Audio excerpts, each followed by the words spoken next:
This is a part of my testimony that I want to share, but I don't want to share, if that makes any sense. I really don't want to share it because it's so personal. But then again, I feel like I have to share it because it is, after all, a part of me and my testimony. So, in case you're wondering what you're looking at, this is the property, the billionaire's property that we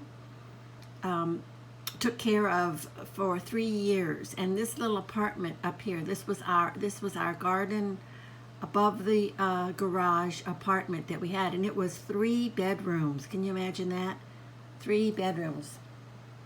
It was huge. And when I would get up in the morning and walk out of this little balcony here, when I opened these sliding doors, I had the most glorious mountain view. And every morning I would go, and that was the first thing that I would see. And then I would come down and walk to the beach, which was just a little ways from there. Now, as far as my testimony, I'm going to open up some pictures here, and to kind of give you a view of, me as a young girl. Okay, this was me. I really need to get that. I really need to get that screensaver, or what is that called? It's a program. It's $129, and it's called ScreenFlow. I think I've been watching YouTube videos on it, and I think that I'm gonna not have to do it this way. I can do it straight from the ScreenFlow, but I have a big learning curve there, so I'm gonna have to learn that before I can do that. So until then, okay, this was my husband. This was our engagement picture, him and me. Oh my, we were so much in love. And I was 21 when I got married, and I was a virgin.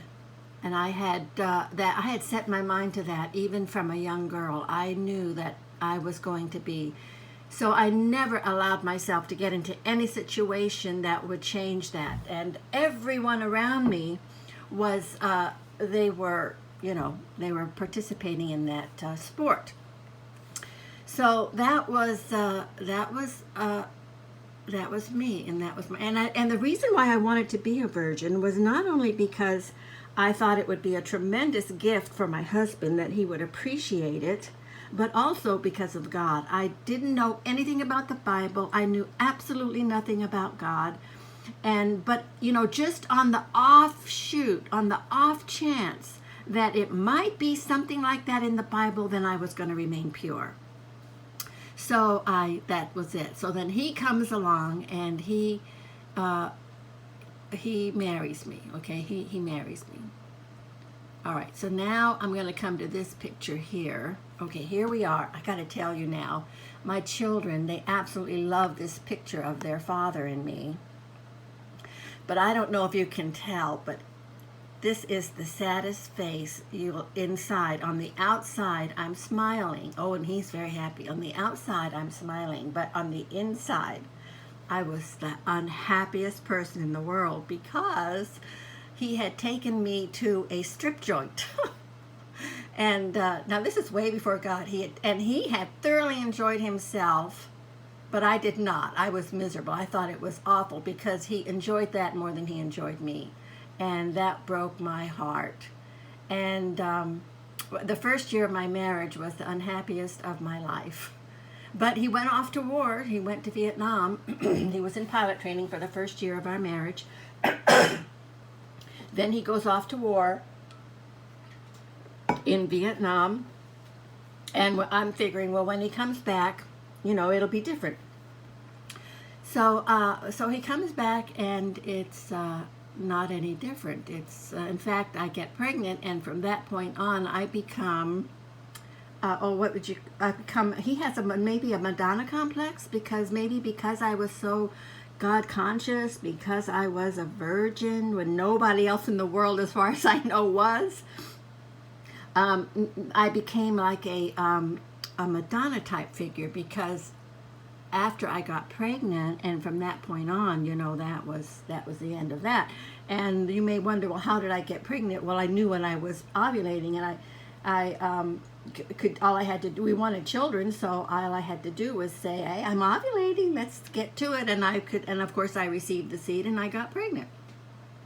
So, and I remember after I had the baby, my first baby, and I was, getting ready to get back into the marriage bed, and he let me know under no uncertain terms that was not happening. And I remember I went back to the bedroom, and I cried and I cried and I cried, and I was thinking in my mind and my heart, well, Lord, I'm just going to have affairs.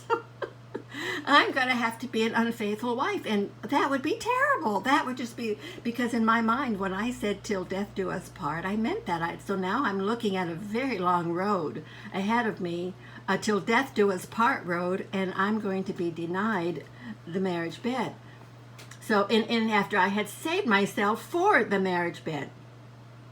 So there I am laying in bed, crying and crying and crying, and I get up and I walk to the mirror, and I see in the mirror, and I'm looking at myself and I'm crying, and I've already made up my mind that, well, I can't live like this. I'm just going to have to be an unfaithful wife. And I heard a voice in my heart say, others may, you may not. This is not the road I have chosen. This is the road that I have chosen for you. And so I cried and I cried and I cried, and I said, okay, God, if this is the road you've chosen for me, then I'm going to need a whole lot more of you than I've got. And that was from the point on when I put my whole heart and soul into seeking for more of God, because I knew this was going to be a long road, and I was going to have more of God to walk it. And hallelujah. If any of you have heard and seen my testimony, I had an absolutely supernatural testimony of how I got more of God, and that has how I've been able to walk the road. And I said, Lord, that's fine. I will live that life. I will be a virgin unto you, but give me babies. Let me make sure I have children in this life. And he did. He gave me 6 babies. 2 are in heaven. And I have 4 girls, 4 daughters, and they are a blessing to me. So, and my husband has since gone on to be with the Lord, I hope, but he actually was one of those that had a deathbed conversion. He waited until days before he was dying, before he finally submitted. So, anyway, that was my virgin story. And I don't know if I'm going to put this up, but you know me, I always put these videos up. God bless you all.